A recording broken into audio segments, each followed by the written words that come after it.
So it's good to be here. I actually have been here for a few hours. I actually had dinner with a friend that I went to college with who goes here to your church, John Bolton. John and Sue Bolton. I haven't seen John. I guess it's probably been 30 years. I don't know. But I guess he saw somewhere that I was coming here. We worked at a camp together for many years as well. So I am happy to be back here. Were most of you here for the Disability 101 training? I'm recognizing some people, which is wonderful. So that training was an overview of what disability ministry can look like in a church. This is a very specialized training now of how to start a buddy ministry. I'll go over some basic things at the beginning with disability ministry, but I gave you a packet, so the first sheet is what buddy ministry is, and then some other things that we'll go through throughout the evening. So think of some questions you might have as we go through. So again, this is the vision of Joni and Friends, and I want to point out the vision statement of Joni and Friends. It's a world where every person with a disability finds hope, dignity, and their place in the body of Christ. And that's truly what this is all about here tonight. So that new life, and I know you're making great strides in doing that you become a place where every person with a disability can come here and they can find hope, they can find dignity, and they can find their place in the body of Christ. We talked last time about what is an irresistible church for people affected by disability. And again, it's an authentic community built on the hope of Christ that compels people affected by disability to fully belong. And I believe that, as I said before, and I'll keep saying it, no one can sniff out if a church isn't authentic as people with disabilities because they have been wounded many times. And of course, we need a church to be built on the hope of Christ. And I believe New Life could be so incredible that it's going to compel people affected by disability, that they can't stay away, to come in and fully belong. Again, see, I say affected by disability, not a person with a disability. It's the whole family unit that's affected, not just one person, and to fully belong. And we'll talk about how a buddy program can make it so that a family that's affected by disability truly can fully belong. We talked about what is a disability and why should you do this, that 1 billion people around the world are affected by disability. 15% of Americans have a disability. 20% of Americans are affected by disability. Approximately 75% of marriages that are affected by disability will end in a divorce. Marriage is hard. You throw a disability into it, and it is even harder. And actually, my statistic did not get changed on this slide. This should say 1 in 34 children are diagnosed with autism, 4 times more prevalent in boys and girls. So again, buddy ministry is so important because with this many children that are diagnosed with autism, they are here. They are at this church. So we need to make sure they're involved. These are the statistics that make me sad. 11% of evangelical churches have an active disability ministry, which means 89% do not, which is really sad to me. And approximately 90% of individuals with a significant disability are unchurched. We talked about this when we did the Disability 101. If we know of a country where 90% are unchurched, we're there. But right here in Glenside, there's many people that are affected by disability that are unchurched. So we're going to talk tonight, though, mainly about a buddy ministry. You don't have to call it a buddy ministry. That's kind of just a generic term. It can be a mentor ministry. It can be a one-on-one ministry. You can call it whatever you want it to look like. But really what a buddy ministry is pairing up one-to-one with a person affected by disability in your church on a Sunday morning. We're not talking about a respite program. We're talking about on a Sunday morning, whether it be during the worship hour, the Sunday school hour, but it's a one-on-one. And it's a ministry, not a program. Programs are about results. Ministries are about people. So we are talking tonight about a ministry, not a program, because this is all about building relationships. So what is the main objective of a buddy ministry, a one-on-one? So the main objective to me is family support, because a buddy provides assistance, support, and friendship to a child, youth, or adult with a disability so the whole family can participate. This goes back to that the authentic community, the irresistible church, so people can fully belong. Because that 90% that doesn't come on a Sunday morning happens many times because the child, the youth or adult that has a disability cannot function in a typical church service. So maybe one Sunday mom goes, one Sunday dad goes, and that gets tiring. So after a while, they just don't come anymore. They just don't come. Or the church, or it's a single mom or a single dad, and there's no program at the church. So why would you go on a Sunday morning if you're just going to be with your child in a room someplace? You're not being fed. You're not becoming fully engaged. You're not fully belonging. So what a buddy ministry does in a church, it allows the whole family to be part of the congregation, to be a valuable member, to truly fully belong. It's also about friendship building. I hope that through buddy ministries, people develop friendships. They develop friendships with the child, youth, or adult that they're serving. It's about discipleship making. I think we talked about this in the other one. I believe that anybody can be discipled. Anybody. It does not matter what their cognitive level is. Anybody can be discipled. In Matthew, Jesus says, "Go therefore and make disciples of all nations, baptizing them in the name of the Father, Son, and Holy Spirit, teaching them to observe all things. And behold, I am with you always to the end of the age." All nations includes the nation of people with disabilities.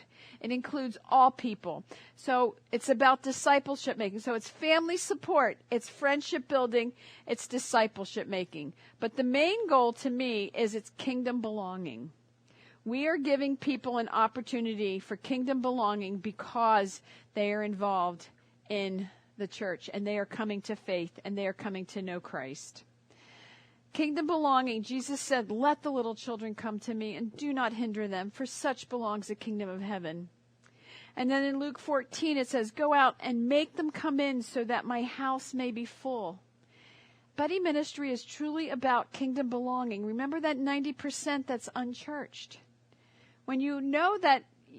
When somebody knows that a church, they're going to walk into a church on a Sunday morning with their child, youth, or adult that has a significant disability, and they're going to be able to go up to some place and say, "Here's Johnny for the morning," and right alongside of him comes his one-on-one buddy, and the parents can go to worship. The parents can hear the good news of Christ. The parents can come to know Christ. The siblings can come to know Christ.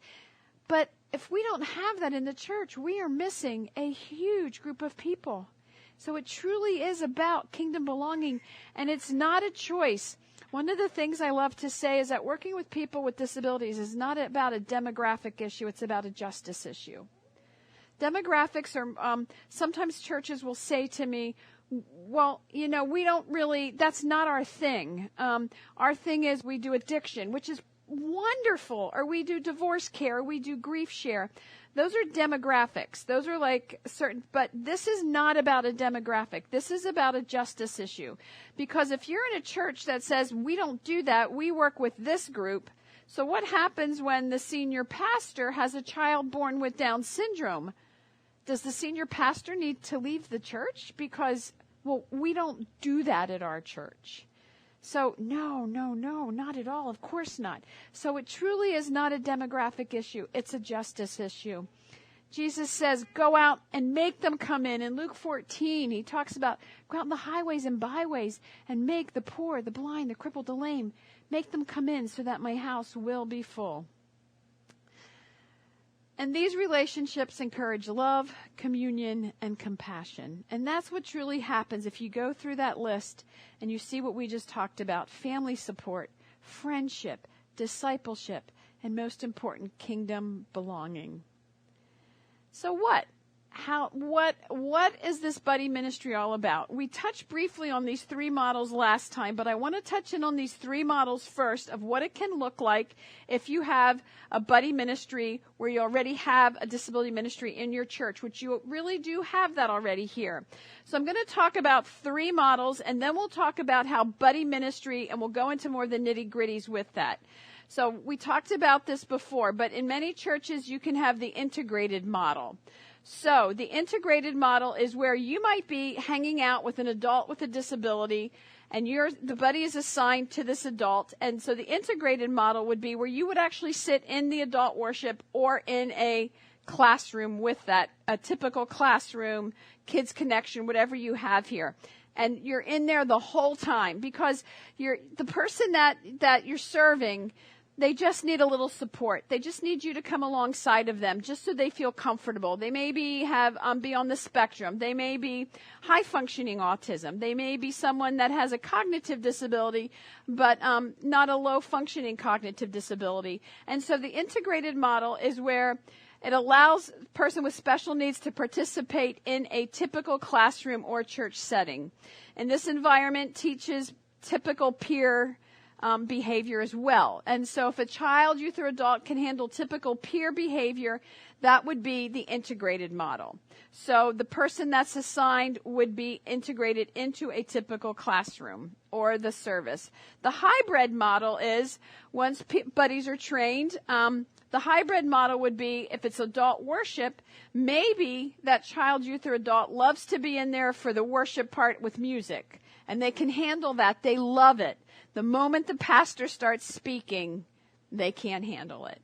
Not because the pastor's not good. It's just there's not the excitement anymore, and you may have to take them out. So, or in the classroom setting, sometimes it's the flip. So if the buddy serves a child with a disability, and if you have kid worship and there's a lot of loud music, that child may have significant sensory issues. And so during the music part, they need to be out of the room. And so the buddy would take them out of the room, and we'll talk about what happens at that point. I'm just going through the models now, not the specifics. So, and then maybe for the Bible teaching, they can be back in the typical classroom, or same thing, whether it's youth, whether it's adult, the typical Sunday morning service.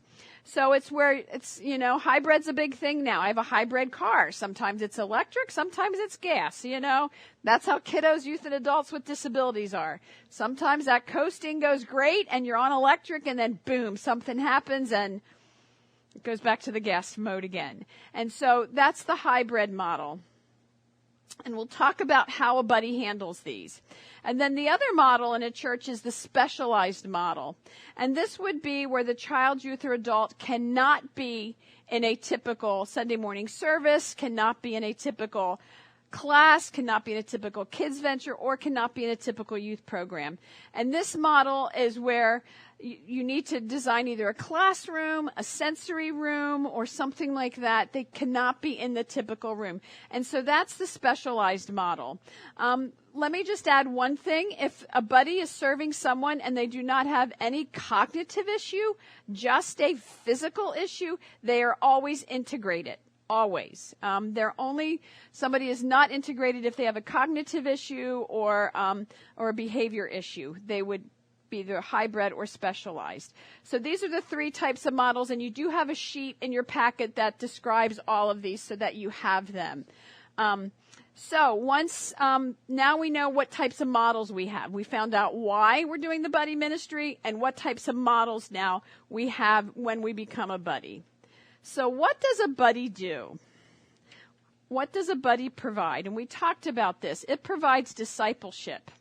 And we're going to go into a little bit more specifics now. So let me just say a buddy, we're going to go into anybody I believe can be a buddy 14 and older.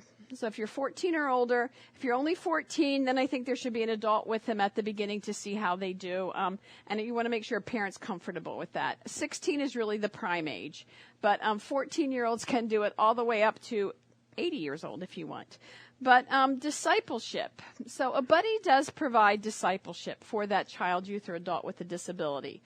And that can happen in the integrated classroom where you're there. If they're integrated, they should be getting discipled through the pastor, through the Sunday school teacher. But it really is discipling them.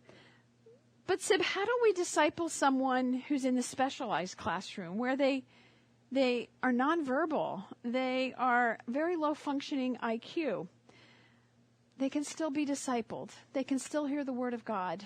And, I love the stories where I hear where the church I used to attend, they have a very large disability ministry. And they had a lot of wagons, big wagons, adult wagons. And remember one, it was a 14-year-old nonverbal, feeding tube, very medically fragile. They'd put this child in the wagon.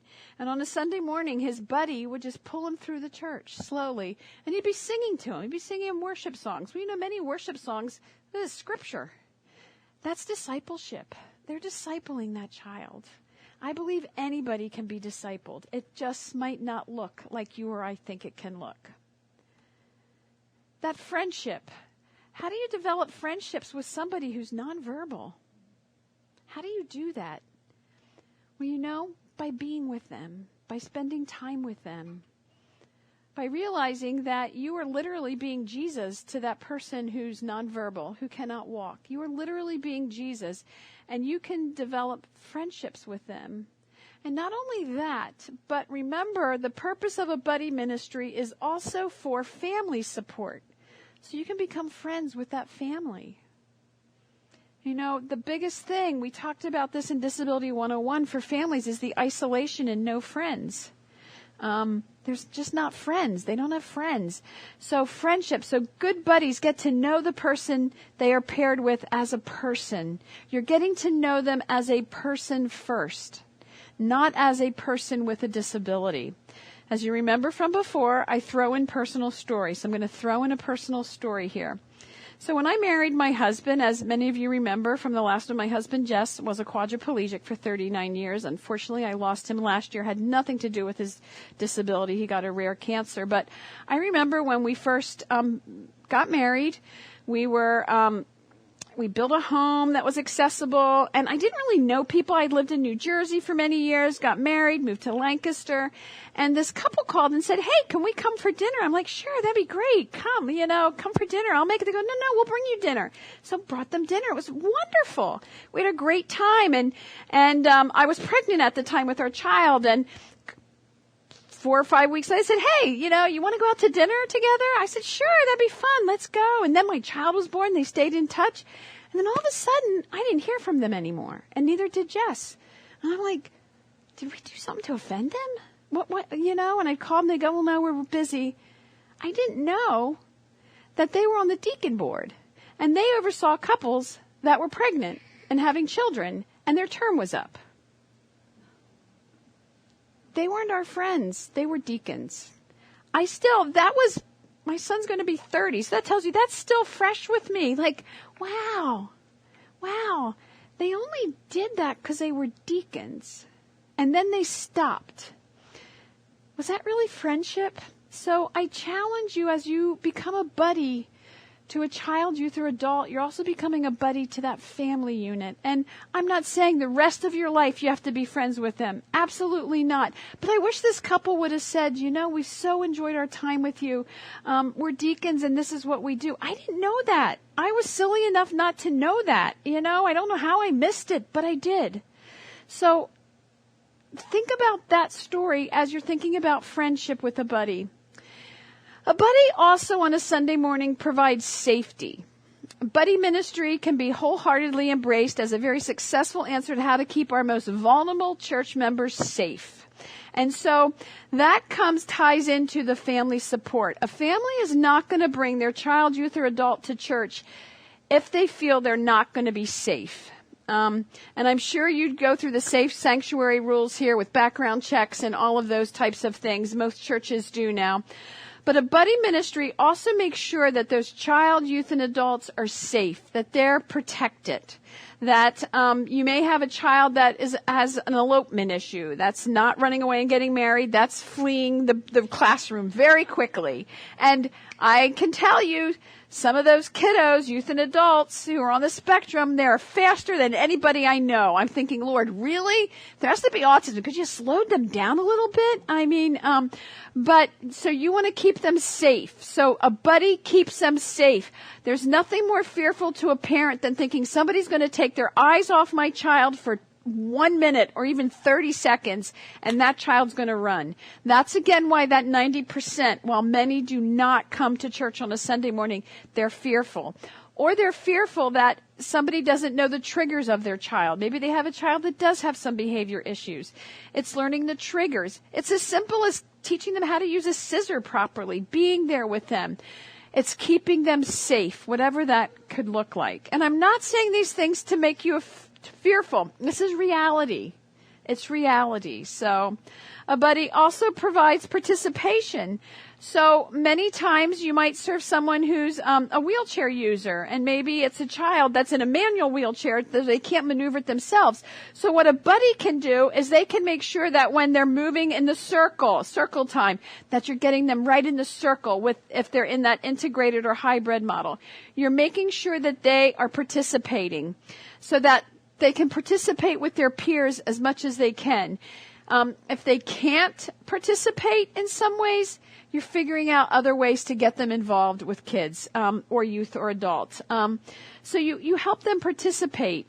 So many times parents, I've heard them say, all of a sudden they moved him to another classroom, and Joey was kind of left in the other classroom because there was nobody to help him maneuver. He doesn't go very fast, or he walks slower than the rest, or he has the arm crutches, Canadian crutches. So you want to so the buddy also makes sure that child, youth, or adult is being fully engaged and participating. So it helps with participation. It helps with communication as well. Buddies can be the voice and advocate for their friends. You can be that person that helps them communicate. Maybe you're with somebody that's nonverbal, and the teacher says, so what's your name? And she's looking at the child, youth, or adult with a disability, and the buddy could say, his name is Joe. This is what Joe likes to do. So the buddy helps communicate when needed. However, the buddy doesn't over-communicate. If the person can communicate, or maybe has slow speech or a speech impediment, we let them speak for themselves. And we also don't make decisions for them. So you help them communicate, like maybe it's craft time and the teacher is saying to the child, youth, or adult, or it's our youth and they're picking what they want for a snack. Don't say, oh, I'm sure Joe wants the green crayon. Look at Joe, hold 2 crayons and say, Joe, do you want the red crayon or the green crayon? Nod your head for green. Yes, I want green. So it's figuring out ways to communicate with them. What a gift you're giving the parents if you do this with the child, youth, or adult. Provides positive behavior reinforcement. All behavior is a form of communication. We're going to talk about behavior. I have a little video to show you, so I'm not going to go into a lot of this. All I'm going to say now, we'll talk about behavior in a little bit. All I'm going to say, though, is the one thing that I will say a buddy does not do. It does not change whatever behavior protocols parents have in place. You may disagree with the behavior protocol that the parent has in place. And maybe it's not the best behavior protocol that the parent has in place. But Sunday mornings, we are not there to change that. If it becomes a significant issue, you talk to the leaders of your disability ministry or whatever and say, I'm having this problem. The parents don't want me to do A, B, C, D. And then you have a conversation. But we're not there to change, or we're not there to say, hey, I Googled how to take care of somebody with, and this is what they said. We don't know the backstories. So we are not there to change what the parents have in place. We are there to come alongside of. So now I'm going to go into more detail. So with the physical assistance, it's mobility. You're helping them be mobile, helping them with game playing, and you're helping them maybe with appropriate seating. So you may have a child, youth, or adult that has ADD, and they may be on the spectrum, and they do not like to sit sometimes. So what you want to do is you want to say, Joe, we're going to sit right now just for a little bit. So you're going to help them with appropriate seating. If they can't sit and you sense that it's triggering, then just remove them from the classroom. You want to be in the right place at the right time, lining up, sitting for story, standing for singing, etc. You want to make sure that if the child is in a wheelchair, I would say find out if some children that are in wheelchairs can stand. Some of them can actually walk some. I would say those are all things that you find out. We're going to talk about the forms later. But you want to find all of that out so that you can best help the child. And I know you're going over really fast over a lot of information. I know, but we'll come back and talk about it. So, safety. Each buddy is aware of the safety needs of their child. You are not responsible for all the other children. You're responsible for the child, youth, or adult that you are assigned to. And we talked about this. It can be as simple as using a pair of scissors. Some teachers just don't think, and they hand a child who has significant behavior issues a scissor. And you're going, no. And that's why the parents might feel more comfortable coming here, because they know that there's going to be a teacher that's not going to let their child have a scissor, because they know that can become a deadly weapon. So it's simple as that. So, and you also want to, it says it could be important as removing the child before a meltdown. And that can happen. One of the things that I think, and that's really about keeping them safe, you're going to start to learn as you're assigned to somebody their triggers. And we can discuss this a little later down the road in this talk during the behavior as well portion. But it's watching for those. Again, let's all be quiet a minute. You hear all those noises? They're not bothering any of us, but that hum of the lights, or that, I guess it's the air conditioner, that can be a trigger for some people, and it sounds really, really, really, really loud. So you want to be aware of those things, and if you sense that the child, youth, or adult you're serving is beginning to trigger, and you'll learn what it is. Sometimes it might be, I had one little guy would snap his fingers. When he'd start snapping his fingers, I knew, something's triggering him. Right now he's really frustrated with something. Or it could be tapping their hands, or just fidgeting their feet, or you'll get to know them. You know, with your friends, you know when some of your friends are starting to act weird, you're going, what's going on? So when the child, youth, or adult you're serving is showing a different behavior, try to figure out what's going on. And it's simply also keeping them safe is keeping them from eloping or running. You have a busy street here. Again, don't want to scare you, but you really do need to make sure that if you have someone that's a quick runner, that you are with them at all times. I do recommend to leaders who are assigning people to buddies that if there is somebody who does have a significant elopement issue or is quick, that they be assigned to. That would be where like a 14-year-old and an older adult could be together, or even a 13-year-old if they're with their parents serving, so that you always have two sets of eyes on them, especially for a new child in your church who has maybe elopement issues, because then the parents feel much safer. And once the child gets to know you all, that might calm down a little bit. But at the beginning, it might be a difficult thing. So sometimes you do need to assign two children. And then let's talk a little bit about that participation.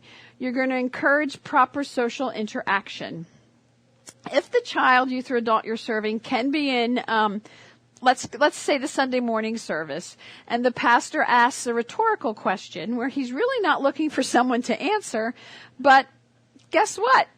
Someone might answer it. And I know at our church, the front row, usually there's this group from this place called Faith Friendship Villa. Most of them have mental health issues.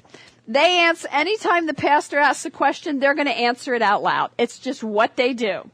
You know, and so there's times where someone usually sits with all of them, just say, you know what, he really didn't need us to answer that out loud right now. And so that's proper social interaction. You know, at first it can startle a pastor, you know, that was just a rhetorical question and boom, or a pastor might say, you know, as it says in Psalm 23, they might start reciting it. And it's like, how do you handle that? Is that okay? I would love it if it would be okay in a church. Some churches, it's just not okay. If you're working with a child, you know how some children, they just want to answer all the questions all the time, talk all the time. It's okay. And it's important to quiet your child down if you're caring for a child like that, to say, you know what, we're going to let somebody else talk now. Or you know what, that's not really appropriate to say that right now. So I think so many times we make an assumption that because it's a child with a disability, we should let them get away with everything. And that is not true. And you're not doing a service to the parent as well. So it's okay to make sure they're having proper social interaction and behavior in that way. And again, we're going to show you a little video on behavior. You're going to help your friends with crafts or learning activities or games. Make sure they can participate. If it's a running game and they're in a wheelchair, push that wheelchair as fast as you can. They will laugh and have a great time. If it's a craft and they don't have hand movement, you can do the craft for them, but you can also do something that's kind of fun. It's called hand over hand, where you put your hands over top of their hand and you're maneuvering their hand. And so it feels like they're doing it, but really you're doing it. It's called hand over hand. So for craft, you could do something like that. And it's simple as helping your friends stay focused during listening times. And we talked about this, knowing when to answer questions and when not to. Communication. Communication is a hard thing sometimes for typical children, and it's sometimes very difficult for children, youth, or adults with disabilities. So we want to help them communicate their thoughts and needs clearly. If a buddy serves a child, youth, or adult that has severe speech and language delay or difficulty speaking, the worst thing you can do is act like you understand what they're saying when you don't. That's the worst thing, is somebody's speaking and you can't quite understand what they're saying and you go, oh yeah, huh. That's not good. The best thing you can do is say, you know what, I am so sorry. I didn't quite understand that. Could you try again? You're validating them. You're saying, I care enough about what you're saying to keep repeating it. We have a young man that comes to our family retreats. He has cerebral palsy, wonderful young man, not cognitively affected, but he is so hard to understand. And I am pretty good at understanding people. And I have to say, I have to sit and I have to focus and I have to say, Tim, can you please repeat it again? I really want to understand what you're saying. It takes time. But wow, what a gift I'm giving Tim, and what a gift Tim is giving me, because he's giving me the ability to hear from him. Now, I can make him laugh, and then somebody with cerebral palsy has a speech impediment, don't get them to laugh, because then you really can't understand them, and they get so excited. So, but and I'll go, Tim, stop, no jokes, because then I really can't understand him. But just I've known Tim now for 15 years, and just the other week, he said to me, he thanked him. I couldn't understand what he was saying, and I said, can you repeat it just a third time for me? He was saying, thank you for talking to me. I could have cried, but he was just thanking me for talking to him. He was asking me, what he was doing was asking, how are you doing since your husband passed away? And he was honored that I would sit and take the time to tell him. So it was a two-way street there. He was ministering to me, and by allowing him to minister to me, I was ministering to him. And so I helped him communicate. Communicate lessons and concepts, and adapting as needed. That's another thing with communication. And there's a few slides down where I'll talk a little bit more about this. But you got to be careful when a teacher is saying something. And I may have said this last time, but in the lesson they're talking about fishing for men. Well, a child who takes everything literally, like a child who might be on the spectrum, might think, "What in the world?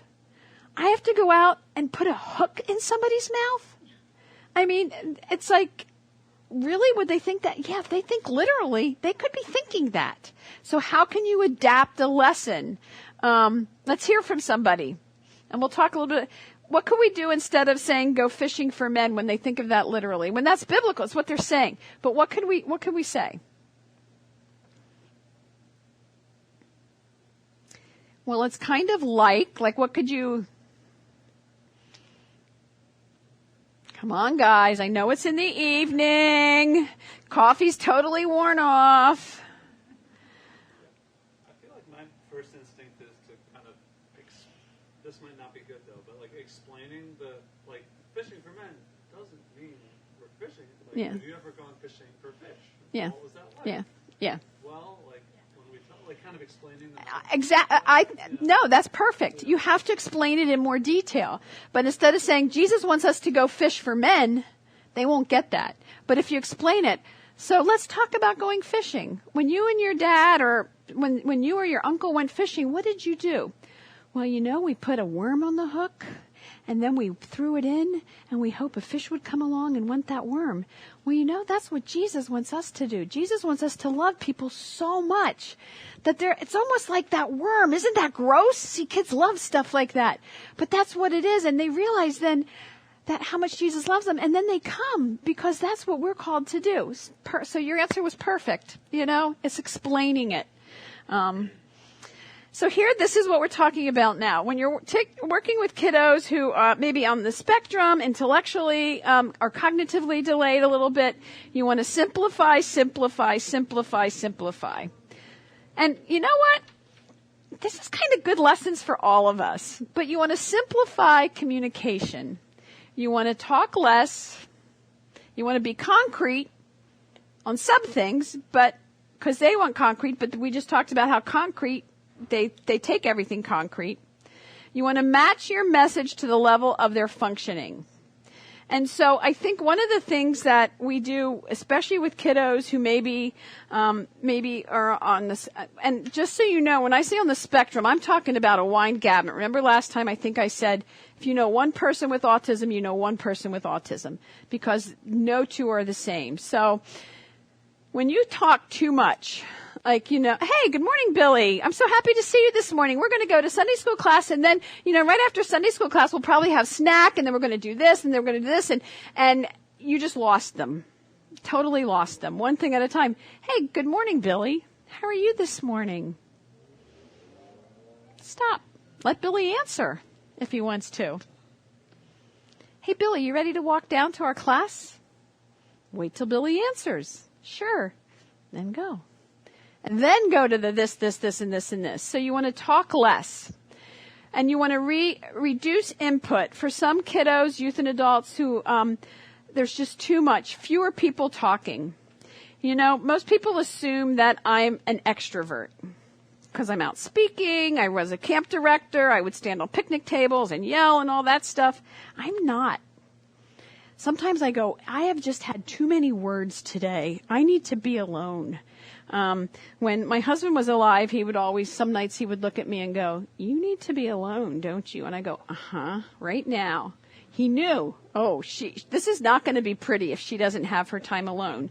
So then you picture someone who has input issues, like it's just too much input, someone talking to them can be like somebody screaming. So we want to make sure that we, don't want, sometimes they can't handle being in a crowded room. So you want to reduce noise and other sensory input as much as you can.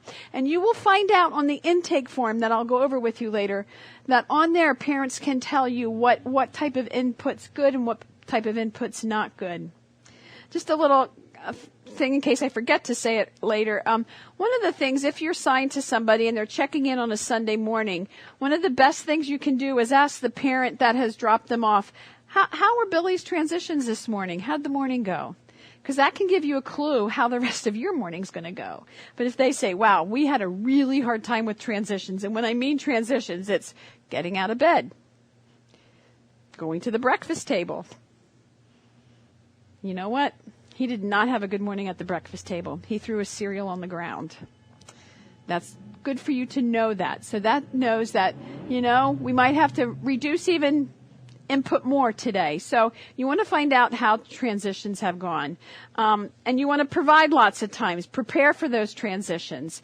Because if you don't prepare for transitions and you've got a child that cannot handle too much sensory overload, it'll just be too much, and then you will have those meltdowns and those behavior issues, which we'll pop into just a bit. So behavior management. You want to use the specific behavior management techniques for your friend. So you want to find out from the parents what those behavior managements are. And just so you know, I'm assuming you have all of these safe sanctuary things here. Some parents actually do have to do very, very, very, very unusual to do what's called takedowns if their child has behavior issues. That is not your responsibility. You never do that.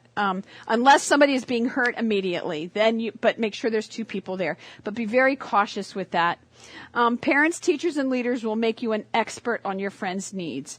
So you're not going to just be given this child, youth, or adult and not have any input on what their background is, what their disability is. You're going to get that from the parents, from maybe the teachers that have had worked with them in classes here, and the leaders of your disability ministry. You're not going to just be, here you go.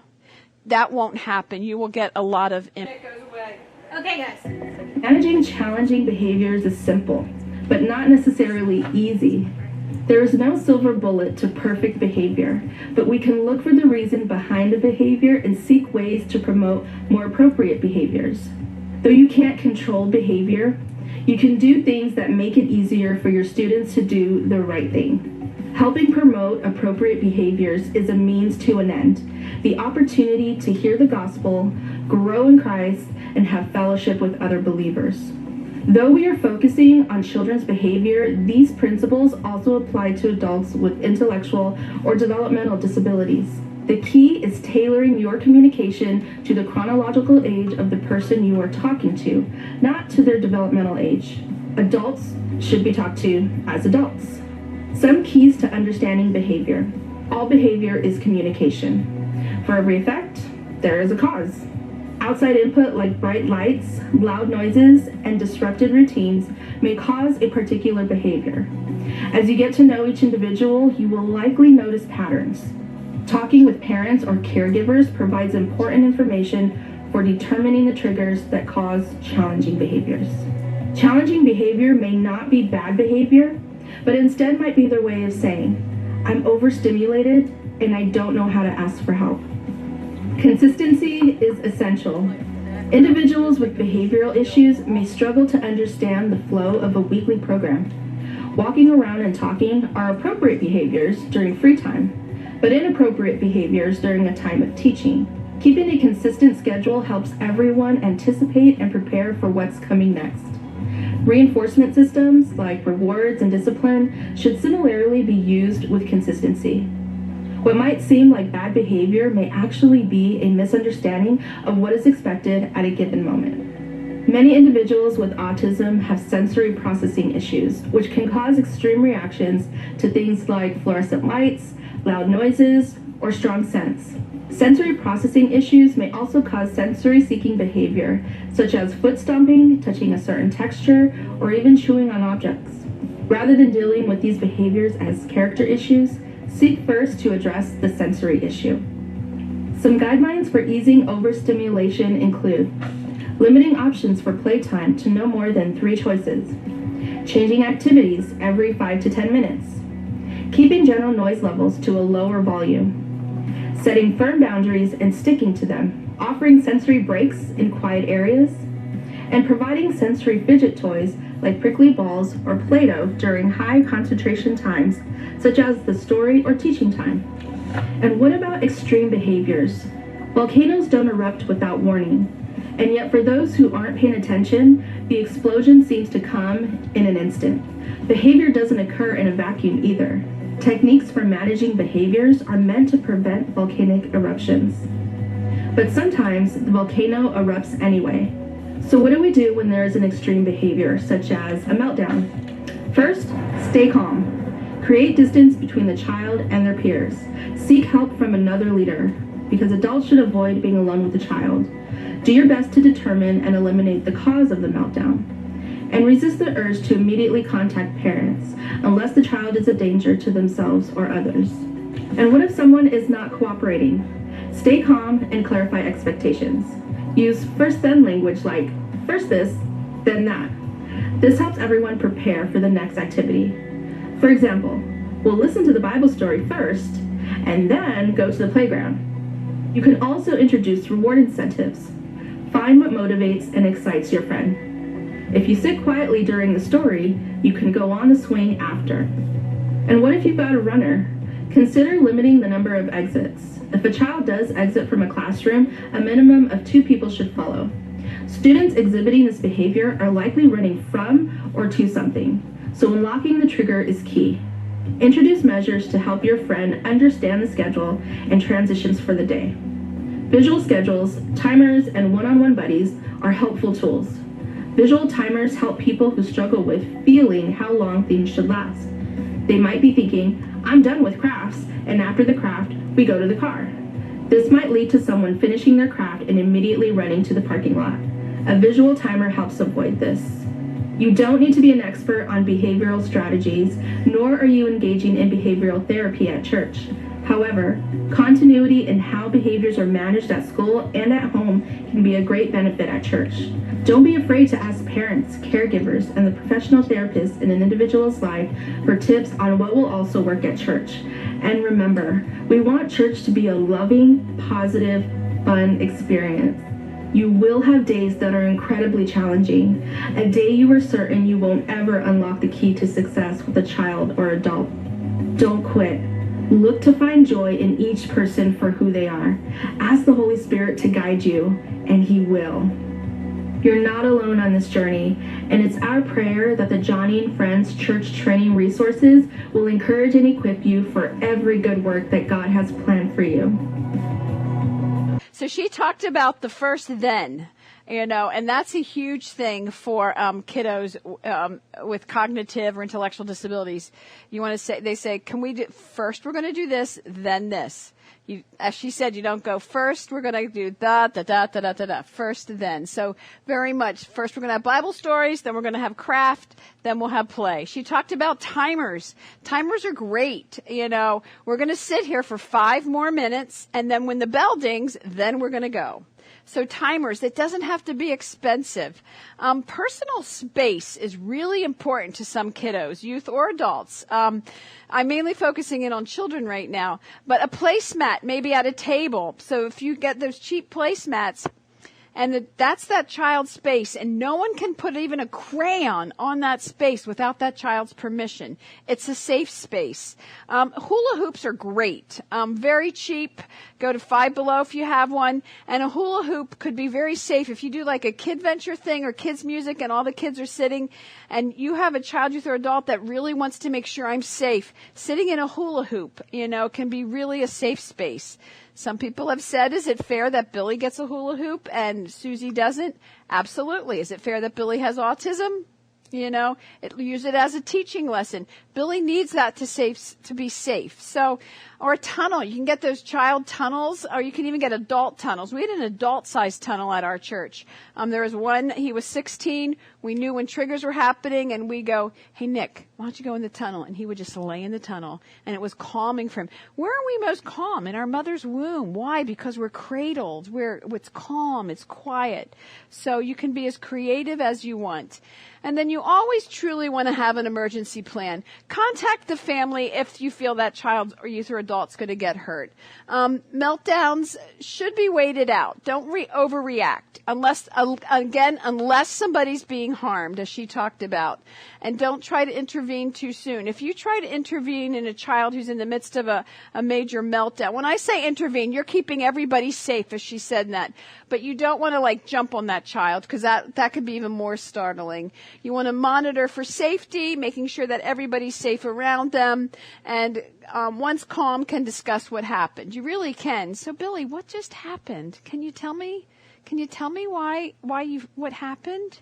If they're able to verbalize it. But I also want to say that it's okay to get the parents. She said in the video, don't right away, but if you sense, get the parents, because you don't want the parents to hear about a situation and they wish they had been there. And remember, Sunday school and buddy ministry is not respite, so the parents should always be in the building someplace. It's not a program where they drop off their children and they leave. That's not what we're talking about. That's respite. That's another training. So we can do that.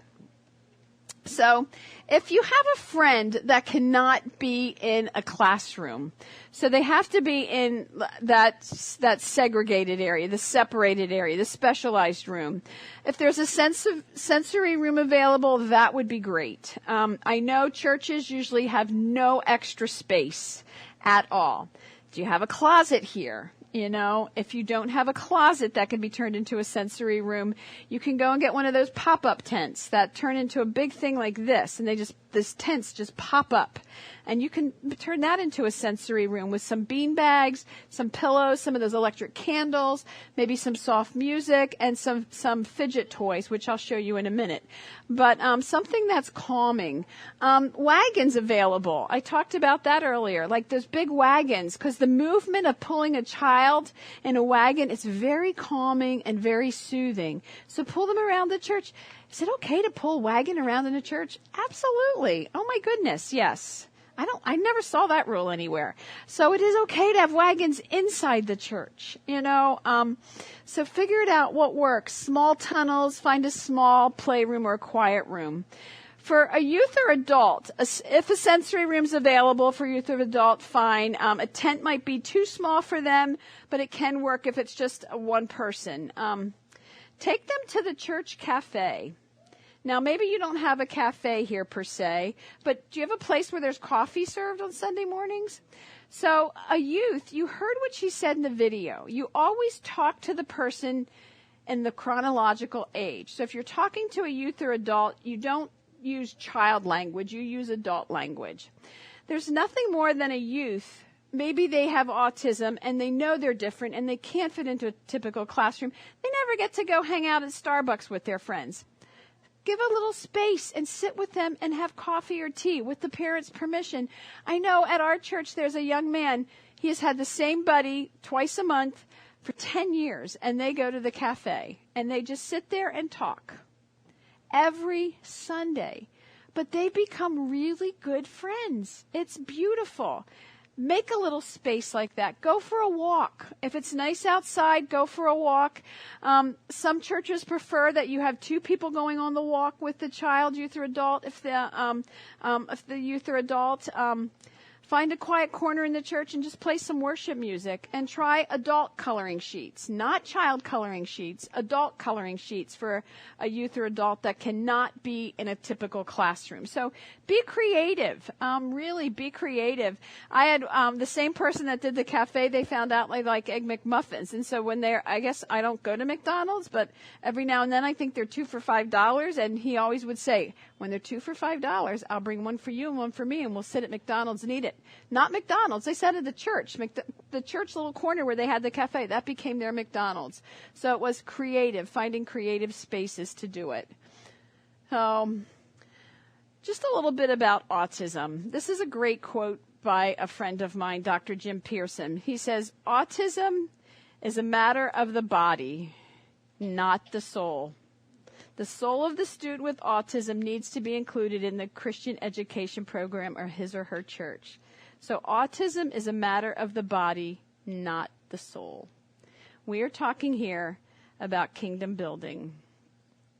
So tools for a buddy system. So in your packet today, just for examples for you, I set different things in here, but there is a form in here that you can download them right off our Joni and Friends website. It's the form that looks like this. But you can take this. I can send Beth or whoever all the links to. Actually, you have all the links.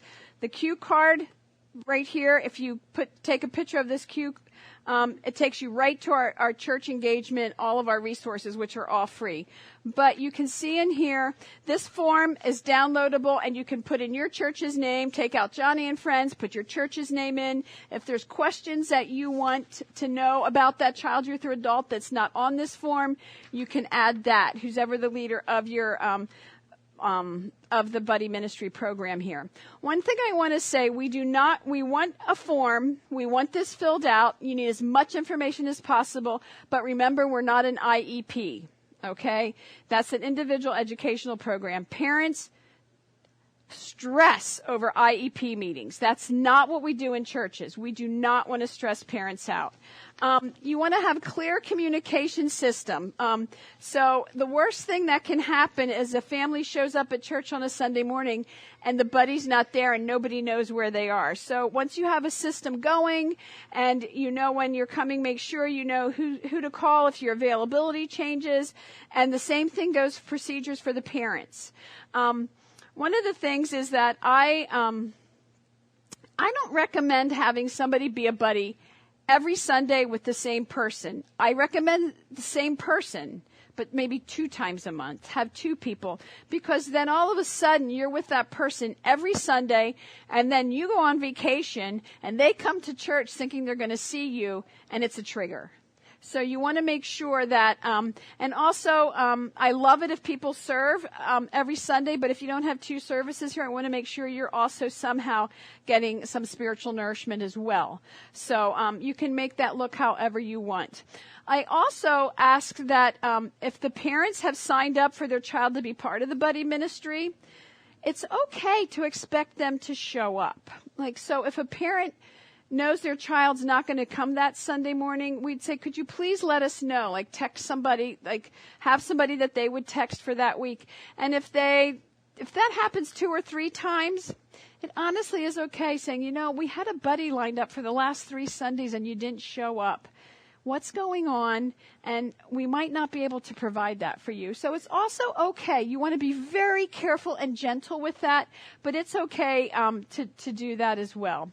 The monthly scheduling form, individual binders, and supply bag. I have up here, this is what I call a sensory bag, and you have a form, a sheet in here that also says what to put in a sensory bag, so you have that as well, again with the Q code. But it's nice if you can have a bag. It doesn't have to look like this. It can be one of those cheapo ones from the dollar store with the child's name on it. What you're conveying to the parents by doing that is huge. And just have some sensory things in there. This is just a thing to like calm them down with their hair. This is actually one that you have to pay a lot for. It's ridiculous. Go to the dollar store and get a hairbrush. That's hard. And it's the same thing, but start rubbing this. I'll start doing this as I'm talking, and I'm like, yeah, that feels pretty good. It's calming. You wouldn't think of it, but it's so calming. I don't expect a church to provide these, but the other thing is noise-canceling headphones. If a church can, that's huge, but they are quite expensive. But many times parents will have their own. So noise-canceling headphones are another great thing. I recommend chewy toys that are actually made. These are called chewy tubes. These, many times you may see even adults who have autism chewing on one of these. You don't want to have anything shared like this, so you want to make sure they're sanitized and then put back in your child's. And then also some of these. Here you go. Oops, I missed. I'm not very good. These are like all squishy things. Are really great. You get to keep these if you catch them. Here's one more if anybody wants one. But those are great to just have, they're just sensory things to squeeze, to hold on to. But what a gift you're giving those parents by having a bag with some sensory things in just for their child. They're going to say, this church gets it. And then guess what? They're going to get Jesus. You know, this church gets it. And then they're going to get Jesus. So what is a buddy? A buddy is a friend, not a babysitter. We're here to be friends to these child, youth, or adults. It's a role model, not a teacher. You're here to be a role model to that child, youth, or adult. You're also a partner, not a parent. You're not that child's parent. And you're an advocate, not an agent. What do you think I mean by that? What's an agent? An agent is someone that fights for you, but not in a good way. An advocate is someone that says, I'm going to do everything I can for this child. You're really advocating for that child. When my husband was sick, I did everything I possibly could for Jesse. I would advocate. But I didn't come in as this agent, fighting for him, That would have pushed people away. So you want to advocate for them. A buddy is not a teacher's assistant. Being present in a classroom and working with that child will allow the teacher to teach the other children. The buddy is not there to pass out materials, to discipline other children. A buddy is there just for that child. And the teacher might get frustrated with you. If the teacher says, hey, can you take so-and-so to the bathroom? The answer would be, no, I'm really sorry. I need to stay here with Billy. Because you told those parents you would be there with that child. And if Billy sees you leave that classroom, it's going to be, what happened? Where did they go? So you are not there to assist the teacher, or you're not responsible for other students. The buddy does not walk other students to the bathroom or teach in small groups, etc. You are there to be the buddy. We are not a babysitting service. The buddy makes sure their friend is being discipled, not entertained, although it will be fun. We're there to disciple, and in the discipling, it will feel like entertaining, but figure out ways to disciple in some very creative ways. Being a buddy, you get to know the person, you learn about the disability of the person, you talk to the parents and the family, you be aware of health and medical issues, like find out, do they have a seizure disorder? Don't panic. Many of them will, but most of them will have controlled seizures. And if they don't, if they have a seizure, the parents will give you direct response how to handle that. And it's not as scary as it seems. You're interacting and becoming a friend by positively supporting the person through any behavior difficulties. As much as possible, do not speak for the person. Do things for them. And you want to allow the person to voice their own opinions. I can't tell you how many times I'd go out to dinner with my husband, who worked full-time, drove a car. He's a father. I mean, unbelievable. And people would look at me and go, what would he like? Really? Yeah, he's brilliant. He has a master's degree, you know. What would he like? I'm not sure. Why don't you ask him? It's amazing how people do that. You want to treat the person in age-appropriate ways. No baby talking. And you don't have to talk loud. We still tend to think we have to talk louder to people who have disabilities. I don't get that, but we do. And don't talk about them to others in their presence. So many times we think because someone maybe does not have language abilities or cognitively disabled, we can talk about them in front of them. That's so wrong. Please don't do that. So who should be a buddy? If you're teachable and flexible, we're running out of time here, so I'm going a little quick, willing to learn, and you're flexible, able to adapt and change with the moment, because so many times, got to be flexible. How many of you know about Gumby, the Gumby doll? You know, I always say if you work with people affected by disability or you have a family member, you're like Gumby because you never know what the moment's going to bring. You have to be consistent. That you're present when you're scheduled. That's the worst thing, to not be present when you're scheduled. Consistently loving and compassionate to their friend and his family. You have to be patient. Progress might be slow. You might feel like you're not connecting, but God is still working. And you have to be willing to persevere through a few difficult technical explanations, etc., and find out what works. You have to be patient. Also have to be confidential. This is huge. We had a disaster at our church when we had a child who was disabled because of shaken baby syndrome by somebody in the family. And it was very private. And the buddy told somebody who told somebody who told somebody, and the family found out. And they left the church. So please be confident. What you read on these forms is for your eyes only. Confidentiality is so important. And eyes of faith. Look at your friend, what he can do or she can do, not just what they can't. We all want people to look at us at what we can do. Look at what God is doing and how he's teaching and go with it. So, if you can pass a background check, like to make new friends, can miss a worship service or Sunday school periodically, are willing to let your life be changed, then be a buddy. I would like to close with a story and then a scripture. And I'm telling this story for you. So I want to tell you a story about Alice and Gary. This is all about kingdom belonging. So my church, they used to panic when I had a vision because they knew that meant a lot of work for people.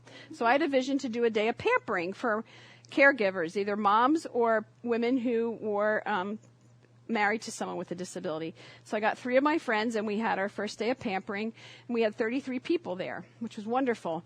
It became our largest evangelistic outreach. We had to cut it off at 150 women. We turned the gym into a spa. We turned the one room into a tea room. We had a beautiful meal. We had massage therapists. You name it, we had it. We also had a worship service at the beginning where we washed and blessed the mom's hands. Well, Alice came to this event. Someone had put a flyer in her son's backpack at school, and she came to our spa. She had a son, Jared, who was nonverbal with autism and multiply disabled. And through that day of pampering, she heard about our Joni and Friends family retreats, which we hold at Spruce Lake Retreat for families affected by disability. And she and Gary signed up to come. I was the camp director at that time, and I got their application, and I looked at it, and I'd accepted it, and then I saw that they weren't married. I went, ruh-roh, is this going to be a problem? So I talked to my coworker, and he said, you know what, we'll offer them grace. God's grace is free, and we don't know their background. We don't know their faith story. So they came to family retreat. By coming to family retreat, after the family retreat, I said, hey, Alice, I have a support group for moms of kiddos with disabilities. Would you like to come? She started to come. Through that, she got to know women, and she started to come to our church service at Manor Church. Gary came with her. They came. They got very involved. At the support group one day, I said, hey, Alice, if you and Gary ever want to get married, Brian, my coworker, you know Brian, he's an ordained pastor, and I used to be a wedding coordinator. We'll throw you a wedding. Let me just add, Gary was an Elvis impersonator. And the first year at family retreat, we had a film crew there from our home office, and on talent night, Gary came out in a full red Elvis bodysuit. And Gary was not a small man, so it was not a pretty scene, and I thought, this is a career-ending opportunity for you, Sib Charles. Obviously, I didn't get let go. Alice said, yeah, maybe a wedding. Family retreat came around again, still not married. I said, what are we going to do, Brian? Brian said, you know what, let them come one more year, then we really should talk to them, and I knew that meant I had to talk to them.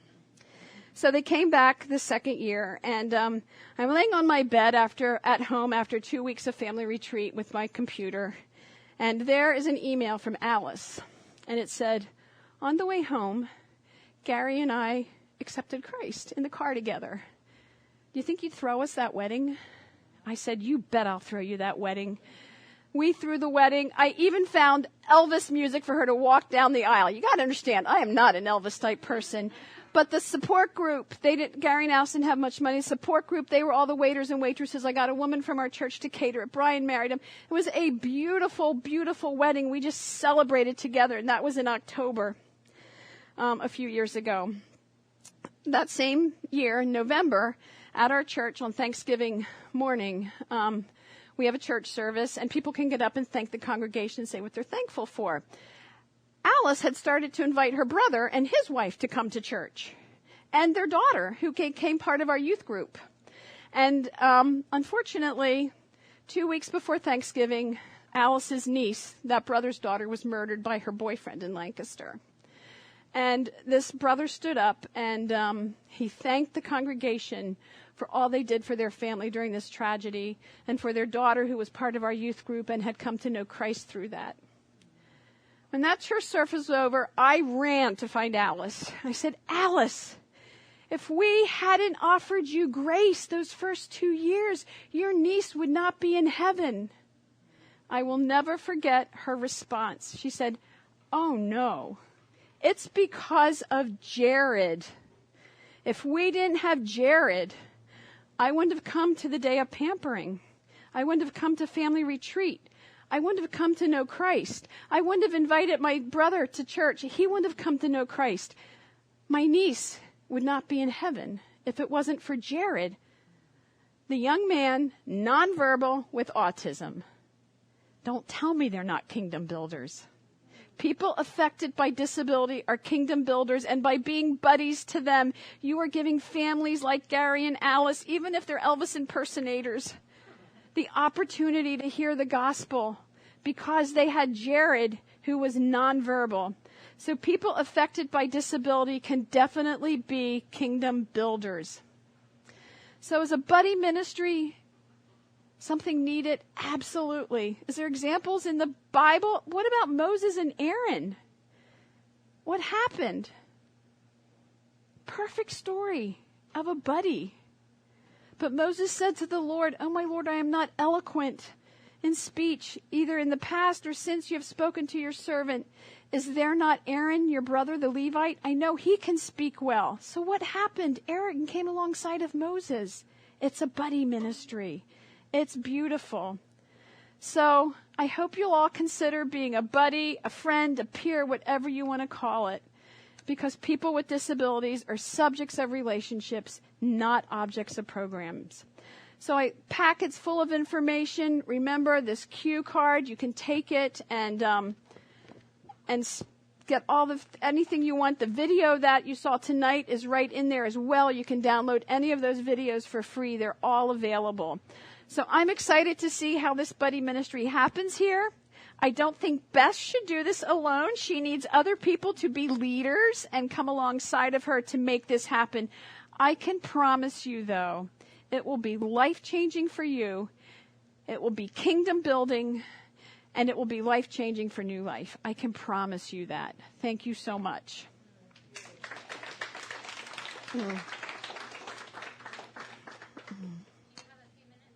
Sure. Yeah. Yes. What if you're in a situation where, let's say, you've had people been a buddy of someone or not called that yet? Yeah. But that is the situation, and then later, that buddy moves on suddenly, and you had trails of others following that buddy at the same time.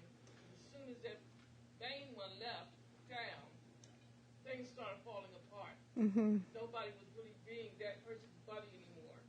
How do you answer that? How do you correct that? Make sure that doesn't happen like that again? It's kind of what I said earlier, where you shouldn't just have one person be the buddy for somebody. You should have multiple people that know that person, youth or adult, so that when that does happen, when somebody gets married, they have a baby, they leave town, that there's another person that knows that person. So I recommend having at least one or two people per, the ultimate would be to have 4 assigned so that you have 4, but that's not possible in most churches. So if you can have 2 that share that responsibility, then when one leaves, the other's still there, then you can begin training somebody else.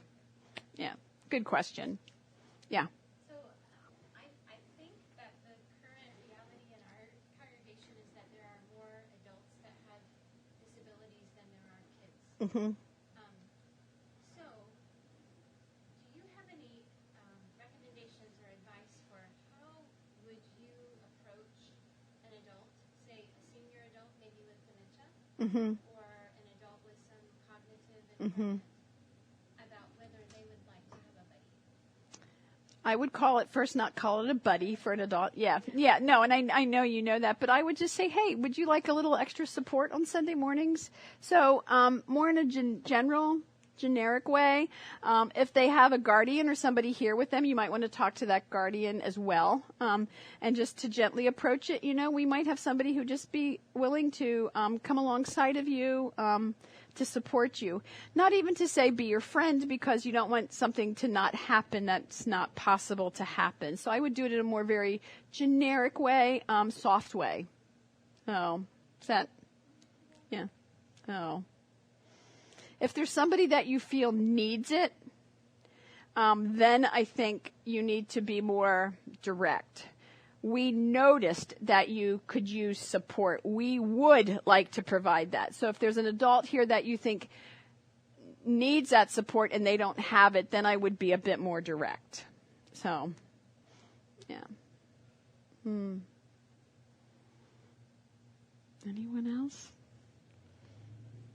You've all been great. I know it's 8:00, and I thank you all for coming and being here tonight. Thank you so much. Any other questions?